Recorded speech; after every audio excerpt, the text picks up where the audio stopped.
22, then Heavy Set Bourbon Dynasty was forced to go right back to last. They put the 500 behind them nearing the turn. Ellen's Choice led the way, kicked up on the inside to go to the front from Good Morning, who wanted to drop the bit out there, so he stokes it up. Dance Mindy Dance straight up on the inside of those to be third.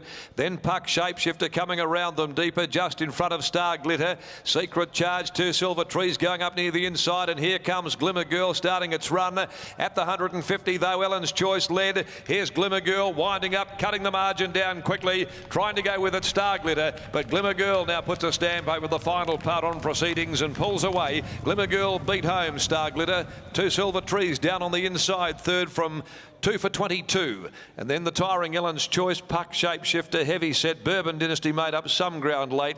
Tiring out of it there was Dance Mindy Dance. Secret Charge also didn't really do much in the run to the line, and Good Morning struggled up at the corner and compounded its back there, a well-beaten last. Race to race double for the Cerise and White,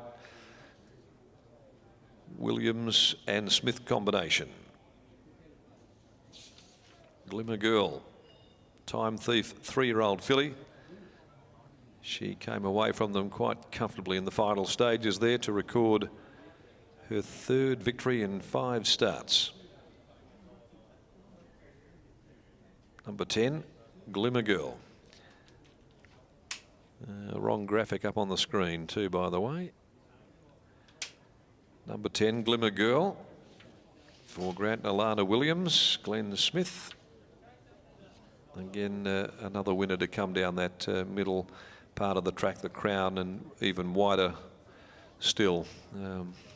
Second placing will go the way of Star Glitter and Two Silver Trees. So it was the one down on the inside pad, which has been a bit of a no-go zone really for the day. So to run third's been a good performance. Too good for them though, the favourite Glimmer Girl. Next on the card, the Get the Tab Touch handicap. It's over the 2,200 trip. 15, 16, 17 of the scratching. Starry Universe, Spondula, and also War Tune. Fourth will go the way of 2 for 22, who attacked the line strongly in the final part. And Adam McGrath is once again down with the winning co-trainer Grant Williams after the stable's second winner for the day. Margins are a length and a quarter by a long head. The time is 106.21, 35.73, the closing sectional there. Adam? Grant, we mentioned going into the quaddie that the Cerise and White would be very hard to beat in the first 2 races, and it proved to be the case. So there was a really nice performance there by Glimmer Girl. Yeah, it was good. Obviously, we drew a bit sticky and thought we were probably going to be 3 deep with cover, and it sort of suited her. You provide us with a really good insight leading into this race that she was still doing a little bit wrong. You stayed at 1,100 metres, let her do the talking, but just appeared as though she took a lot from that first up performance, seemed to do a lot more right today. Yeah, she was a lot better. She was still a little bit antsy in the parade ring and that, but in the run she looked, she only grabbed the bit once. She looks like she'll get a little bit further. We just sort of got to let her attitude and that tell us when we can do it. We know that Bob's just a master when it comes to the breeding, and you just have to love this 3-year-old filly. She's got the sprinting in her, but she's also got the staying ability, so you're going to have some fun with her. Yeah, we'd hope so. Like, she's come back really good after a little break, 2 from 2, so that's all we can ask from her. How many runs do you think you'll get this prep? Has she shown any signs that she'd be able to run a fair few? Oh, she's pretty tough, this one, yeah.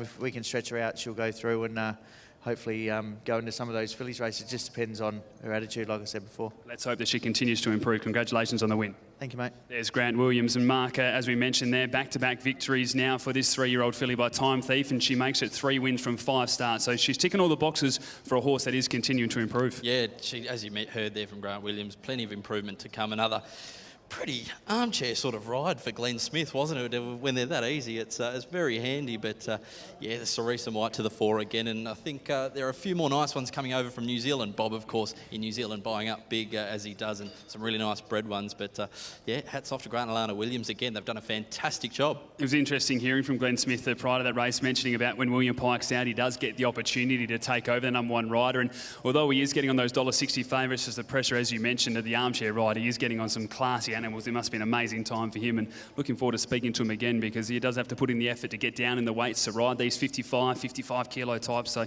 yeah, interesting time for him. Absolutely. Take nothing away from Glenn Smith. Does a fantastic job and does it hard to get down to those weights, and he reaps good rewards with gallopers like this, and gets the win as well. He rides sensationally well and in good form. And it's always interesting as well when Pikey does go out, because completely different riders. Glenn obviously left-handed, so we do see the difference, but they respond exactly to say to him, and he is able to get the best out of him. As we said, back-to-back victories now for the Cerise and White, and also for Glenn Smith. We'll ask him about this filly, and Smithy, she seemed to do a fair bit right. It was a nice win in the end. Well, yeah, she's still a horse that's learning also. She at home she's quite feisty and that, so we've just been taking it steady over these shorter ones, try and educate her the right way so she can get that ground later on. We talked about the turn of foot in the previous. She seemed to have as strong as well there.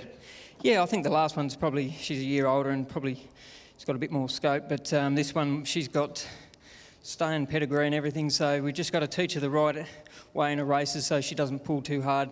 She just said to Grant we'll slowly increase her distances, and yeah, she should do the rest. You mentioned about stepping up in the distance. I mean, I watched her after the post. She just continued to loom along, so as you said, that step up isn't going to be an issue. I don't think it will. The only issue will be whether she rips and tears, which she used to do in her first prep, so that's what, just take her slowly up, you know, like 12, then find a 14, and hopefully she had good experiences along the way, and I'll teach her the right way to start with. Well done, mate. Congratulations on the win. No worries, thanks. Glenn Smith there, winning jockey aboard a Glimmer Girl, going back-to-back for Grant, Alana Williams, and also Mr. Bob Peters with the Cerise and White taking out the first two legs of the quaddie here at Ascot.